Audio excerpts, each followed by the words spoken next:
Madaling maging mabuting tao kapag ang pera ang ginagamit mo at hindi ang pera ang gumagamit sa iyo. Kinakailangan nating mag-ipon, yes! Pero dapat dumating yung pagkakataon na, alam mo, na yung ipon mo, sapat na yan. Mag-ipon ka, ito para sa akin, para sa kung magkasakit man ako. Tapos, mag-give back ka na. Magbigay ka na sa iba. Hindi mo naman kinakailangan i-secure totally ang buhay ng anak mo. Tutulungan mo lang sila. Magbigay ka lang ng maiwan mo para sa kanila. Yung sapat na para makapagsimula sila 1, 2, 3 taon. Pero yung tatargetin mo buong buhay nila, secured.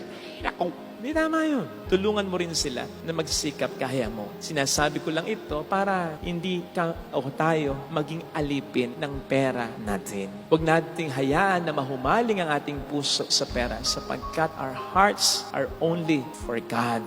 Tandaan nating tama na maraming naibibigay ang pera. Pero lahat ng kayang ibigay ng pera, kayang ibigay ng Diyos. On the other hand, hindi lahat ng kayang ibigay ng Diyos. Tulad ng isang malinis na konsensya, maayos na pamilya, yung magandang relasyon mo sa Diyos sapagkat alam mo na hindi ka nakalilimot sa Kanya at tumutulong ka sa iba bilang pagmamahal mo sa Kanya, ay hindi yung kayang ibigay ng pera. Kaya wag mong ipagpapalit ang Diyos sa pera sapagkat ang pera ay isa lang sa napakaraming mga biyaya niya. That is why also, wag mong isipin kahit na hirap tayo sa pera, ay hindi na tayo pinagpala. On the other hand, ay wag mo rin isipin na yung mga mayayaman ay pinagpala. Talaga, depende yon sa kung ano o kung sino ang minamahal natin. Sapagkat kung pera ang mamahalin natin, tayo ng pinakakawawang tao sapagkat maraming mahalagang bagay ang ating maisasakripisyo. And eventually, mawawala din sa atin ang lahat ng ito. Pero kapag ang minahal natin ay ang Diyos, tayo ng pinakamapalad na tao sapagkat eventually, we will gain not just some things, not just few things, but everything. Blessed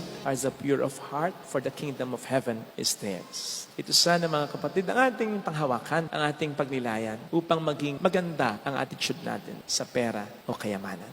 Amen.